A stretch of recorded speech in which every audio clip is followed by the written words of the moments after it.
पिता और पुत्र एवं पवित्र आत्मा नाम आमेन। प्रभुंर शांति आपण मानठारे सर्वदा रहू। प्रिय बंधुगण, आज आम मैंने साधु कर्नेलियस से जड़े पुण्यपिता एवं साधु सिप्रियान से जड़े धर्माध्यक्ष एवं धर्म शहीद ताहां आम स्मरण करूँ। आज आम दुईज उदार मना जाजक एवं साहसी धर्म शहीद स्मारकी पालन करने अवसर में प्रकौंसुलार आक्ट अनुजाई साधु सिप्रियान स्मारकी जहाँ 258 ख्रीष्टाब्द सेप्टेम्बर मास 14 तारीख में कार्थोजरे शिरछेदन कर दिन रोमर कालिस्तुस समाधि निकट में पुण्यपिता कर्नेलियस कब्रस्थान में पालन कर उत्सव 16 सेप्टेम्बर को स्थानांतरित होता। 253 साल सेप्टेम्बर मासरे पुण्यपिता कर्नेलियस सिभिटा भेचियारे निर्वासन में मृत्युवरण करते। से क्लांति जोगु मृत्युवरण करते कि अबा मुंड काटी हत्या करा जाइथिला ताहा निश्चित नुहे। प्रारंभिक समय दुई शहीद को एकाठी स्मारकी पालन करा जाउथिला। दुई शहीद मध्य घनिष्ठ बंधुता आज मध्य जारी रही, कारण सेमानक नाम रोमान कानून रे एकाठी मिले एवं सेमानकर स्मारकी सही दिन में पालन करा जाए।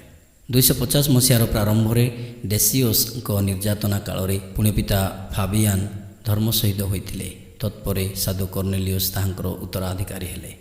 पुण्यपिता फाबियान मृत्युर 15 मास पर 16 जन धर्माध्यक्ष रोम रे एकत्रित होई कर्नेलियस को पुण्यपिता भावे निर्वाचित करथिले। तांकु नोभासियान धर्म विभेदर सम्मुखीन हेबाकु पड़िला, जहाँ निर्यातना समय जो मैंने विश्वास को अस्वीकार करथिले सेमाने मृत्यु शज्यारे जद्यपि अनुताप करि प्रायश्चित कले मध्य क्षमा प्रदान करने मना करा जाइथिला। कर्नेलियस निर्वाचित हेबा परे सिप्रियान तांको कर्तृत्व को स्वीकार कले एवं तांको समर्थन प्रदान कले।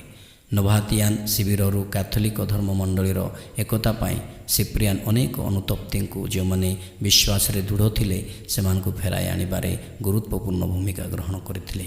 पुण्यपिता कर्नेलियस एवं कार्थागेजर धर्माध्यक्ष सिप्रियान परम बंधु थिले।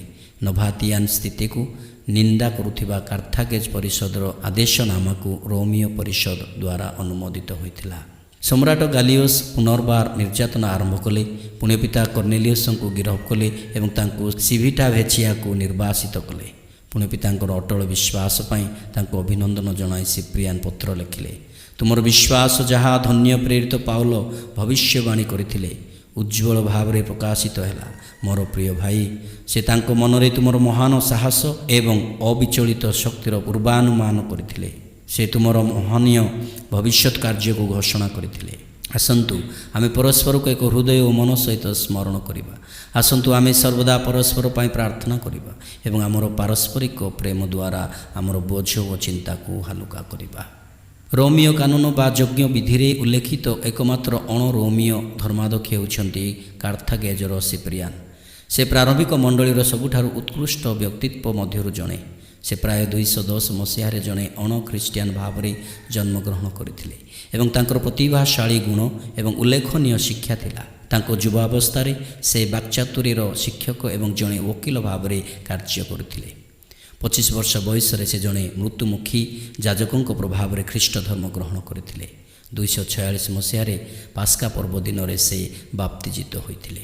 सिप्रियान निजको ख्रीष्टों सेवारे संपूर्ण भाव में उत्सर्ग करथिले एवं ब्रह्मचर्यर प्रतिज्ञा नहीं। से तांकर घर एवं संपत्ति बिक्री करथिले। एथिरु मिलिथिबा अर्थ को गरीबों मध्य बांटी देइथिले एवं समस्त अधार्मिक साहित्य परित्याग करथिले। तांकर मति परिवर्तनर किछि दिन परे तांको जाजकाभिषेक प्रदान करा जाइथिला। 249 मसीह जाजक एवं साधारण विश्वासी माने तांको कार्थाजर धर्माध्यक्ष भाव में मनोनीत करथिले। से एही गारिमारू पलायन करने को चेष्टा करथिले किंतु विफल होइथिले। धर्माध्यक्ष भाव में से तांको पल्लर नैतिक एवं आध्यात्मिक जीवन को उन्नत करने सर्वोत्तम यत्न नैथिले। से उत्सर्गित कुमारी मानक जीवन पाई मार्गदर्शिका लिखिथिले, जो माने प्रारंभिक प्रकारर सेवा भगिनी थिले। पुण्यपिता विरोधी नोभातियान तांको समर्थक नोभातुस और उपजाजक फेलिसिसिमस यही 3 जन जीए कि धर्म विभेदर 3 नायकों सहित तांकु लड़ाकू पड़ता। 250 मसीह सम्राट डेसियोस तांको प्रतिभा पाई बलिदान देवाकू मना करुथिबा समस्त विरुद्ध एक पद्धतिगत निर्यातना आरंभ करथिले। भୟରେ अनेक ख्रीष्टियान आज्ञा पालन करथिले। ତଥା ଅନ୍ୟ କେତେକମାନେ ଆଇନ ପାଳନ କରିଥିବାର ମିଥ୍ୟା ପ୍ରମାଣପତ୍ର ମଧ୍ୟ ପାଇଥିଲେ। ସିପ୍ରିଆନ୍ ଲୁଚି ଯାଇଥିଲେ, ଯାହାଫଳରେ ସଙ୍କଟ ସମୟରେ ଖ୍ରୀଷ୍ଟିଆନମାନେ ସେମାନଙ୍କର ଧର୍ମାଧ୍ୟକ୍ଷଙ୍କଠାରୁ ବଞ୍ଚିତ ନ ହୁଅନ୍ତି। ସେ ସେମାନଙ୍କ ସହିତ ତାଙ୍କର ଯୋଗାଯୋଗ ବଜାୟ ରଖିଥିଲେ। ସମ୍ରାଟ ଡେସିୟସଙ୍କ ମୃତ୍ୟୁ ପରେ ନିର୍ଯାତନା ଶେଷ ହେଲା ଏବଂ ନିଷ୍କ୍ରିୟ ଖ୍ରୀଷ୍ଟିଆନମାନେ ଗିର୍ଜାକୁ ଫେରିବାକୁ ଚାହିଁଲେ। ସିପ୍ରିଆନଙ୍କ ଅଧ୍ୟକ୍ଷତାରେ ଏକ ପରିଷଦରେ ନିଷ୍ପତ୍ତି ନିଆଯାଇଥିଲା ଯେ ଯେଉଁମାନେ ସମ୍ରାଟଙ୍କ ନିକଟରେ ବଳିଦାନ ଦେଇଥିଲେ ସେମାନେ କେବଳ ମୃତ୍ୟୁର ବିପଦ ସମୟରେ ପାପମୋଚନ ହୋଇପାରିବେ ଏବଂ ଯେଉଁମାନେ ପ୍ରମାଣପତ୍ର ପାଇଥିଲେ ସେମାନେ ପ୍ରାୟଶ୍ଚିତ୍ତର ସମୟ ପରେ ପାପ କ୍ଷମା ଲାଭ କରିପାରିବେ। 253 ମସିହାରେ ସମ୍ରାଟ ଗାଲସ୍ ଆଉ ଏକ ନିର୍ଯାତନା ଦେଲେ। ସିପ୍ରିଆନଙ୍କ ଦ୍ୱାରା ଡକାଯାଇଥିବା ଏକ ପରିଷଦରେ ନିଷ୍ପତ୍ତି ନିଆଗଲା ଯେ ଯେଉଁମାନେ ବିଶ୍ୱାସରେ ଦୃଢ଼ ରହିବାକୁ ପ୍ରସ୍ତୁତ ସେ ସମସ୍ତ ଅନୁତପ୍ତିଙ୍କୁ ପାପମୋଚନ ଦିଆଯିବ। ସେତେବେଳେ ସିପ୍ରିଆନ୍ କେବଳ ମଣ୍ଡଳୀର ବାପ୍ତିସ୍ମ ଏବଂ ଶୁଦ୍ଧତାର କ୍ଷମତା ଅଛି ବୋଲି ଧରି ଧର୍ମ ବିରୋଧୀ ଏବଂ ବିଦ୍ରୋହୀଙ୍କ ପୁନର୍ବାପ୍ତିସ୍ମକୁ ସମର୍ଥନ କରୁଥିଲେ। ପୁଣି ପିତା ଷ୍ଟିଫେନ୍ ଧର୍ମ ବିରୋଧୀ ବାପ୍ତିସ୍ମକୁ ବୈଧ ଭାବରେ ସ୍ୱୀକାର କରିଥିଲେ ଏବଂ ଆଫ୍ରିକୀୟ ମଣ୍ଡଳୀ ଉପରେ ଏହି ସ୍ଥିତି ଲାଗୁ କରିବାକୁ ଚେଷ୍ଟା କରିଥିଲେ। ସେମାନଙ୍କ ମଧ୍ୟରୁ ପ୍ରାୟ 150 ଜଣ ଆଫ୍ରିକୀୟ ଧର୍ମାଧ୍ୟକ୍ଷ ସର୍ବସମ୍ମତିକ୍ରମେ ସିପ୍ରିଆନ୍କୁ ସମର୍ଥନ କରିଥିଲେ ଏବଂ ମଣ୍ଡଳୀରେ ଏକ ବିଚ୍ଛେଦ ହେବାର ମନେ ହେଉଥିଲା। କିନ୍ତୁ ପୁଣ୍ୟପିତା ଷ୍ଟିଫେନ୍ ମୃତ୍ୟୁବରଣ କଲେ ଓ ତାଙ୍କ ଉତ୍ତରାଧିକାରୀ ପୁଣ୍ୟପିତା ସିକ୍ସତୁସ୍ ଦ୍ୱିତୀୟ, ଯେ ଜଣେ ଶାନ୍ତିପ୍ରିୟ ବ୍ୟକ୍ତି ଥିଲେ, ଏହି ମାମଲାକୁ ଛାଡ଼ିଦେଲେ। ସ୍ଥାନୀୟ ମଣ୍ଡଳୀଗୁଡ଼ିକୁ ସେମାନଙ୍କର ନିଜସ୍ୱ ପ୍ରଥା ଅନୁସରଣ କରିବାକୁ ମୁକ୍ତ ରଖିଲେ। ସିପ୍ରିଆନଙ୍କୁ ତାଙ୍କ ଆଗାମୀ ଧର୍ମ ସହିତ ହେବାର ପୂର୍ବାଭାସ ମିଳିଥିଲା। ସେ ପୁଣ୍ୟପିତା କର୍ଣ୍ଣେଲିୟଙ୍କୁ ଲେଖିଲେ, ମୁଁ ପରମେଶ୍ୱରଙ୍କର ଦୟାଭାବରେ ସତର୍କବାଣୀ ଦ୍ୱାରା ନିର୍ଦ୍ଦେଶ ପାଇଛି ଓ ଈଶ୍ୱରୀୟ କରୁଣାର ମଙ୍ଗଳଜନକ ପରାମର୍ଶ ଦ୍ୱାରା ସତର୍କ କରାଯାଇଛି ଯେ ଯେଉଁଦିନ ମୁଁ ପରୀକ୍ଷାରେ ପଡ଼ିବି ସେହିଦିନ ନିକଟତର ହେଉଛି।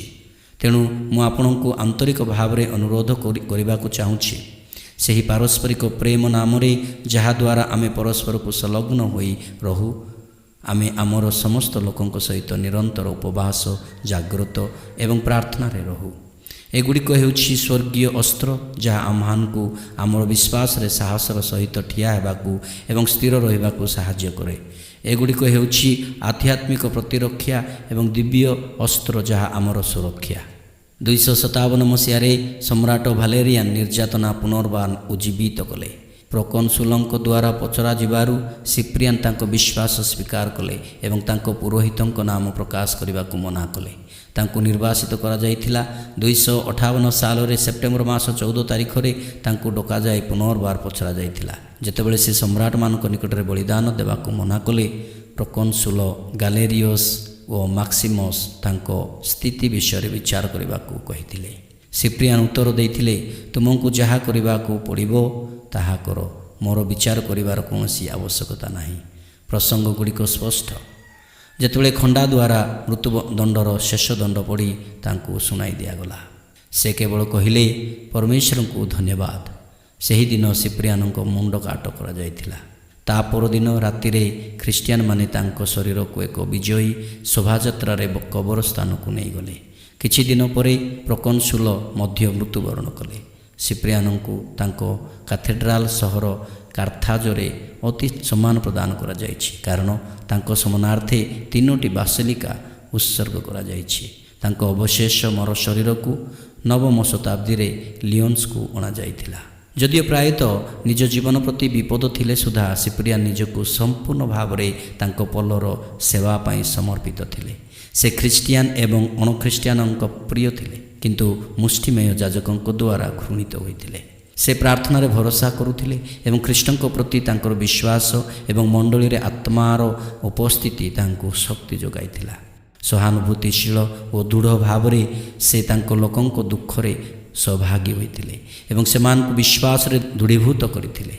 ସିପ୍ରିଆନ୍ ମଣ୍ଡଳୀର ଏକତା ପାଇଁ ଅକ୍ଳାନ୍ତ ପରିଶ୍ରମ କରିଥିଲେ ଓ ଲେଖିଥିଲେ। ତାଙ୍କୁ ଗୋଟିଏ ଚିଠିରେ ସେ ଦର୍ଶାନ୍ତି, ସମଗ୍ର ବିଶ୍ୱ ପାଇଁ ଏକମାତ୍ର ମଣ୍ଡଳୀ, ଅନେକ ସଦସ୍ୟରେ ବିଭକ୍ତ। ସେ ହିଁ କହିଥିଲେ, ଜଣେ ଯିଏ ମଣ୍ଡଳୀକୁ ମାତା ଭାବେ ଗ୍ରହଣ କରେ ନାହିଁ, ସେ ପରମେଶ୍ୱରଙ୍କୁ ପିତା ଭାବରେ ପାଇପାରିବ ନାହିଁ। ଖ୍ରୀଷ୍ଟ ଓ ମଣ୍ଡଳୀ ପାଇଁ ଦୁଃଖ ଭୋଗ କରିବା ଏବଂ ମରିବା କିଛି ବି ହିସାବ କରେ ନାହିଁ। ସୁତରାଂ ଏହି ଦୁଇ ମହାନ ସନ୍ଥଙ୍କ ଉଦାହରଣ ଓ ପ୍ରାର୍ଥନା ଆମ୍ଭମାନଙ୍କୁ ବିଶ୍ୱାସରେ ଦୃଢ଼ ଏବଂ ସ୍ଥିର ରଖୁ। ମନଚିନ୍ତନ। ଏହି ଜଗତକୁ ଶ୍ରଦ୍ଧା ସହିତ ଆମେ ପରିତ୍ୟାଗ କରିଛୁ ଏବଂ ଅତଏବ ଆମମାନେ ଏହାକୁ ଯେତେବେଳେ ତ୍ୱରାନ୍ୱିତ କରୁ ଅପରିଚିତ ଓ ତୀର୍ଥଯାତ୍ରୀଙ୍କ ଭଳି ବ୍ୟବହାର ଆମମାନେ କରିବା ଉଚିତ। ସାଧୁ ସିପ୍ରିଆନ୍ କହନ୍ତି। ଧନ୍ୟବାଦ।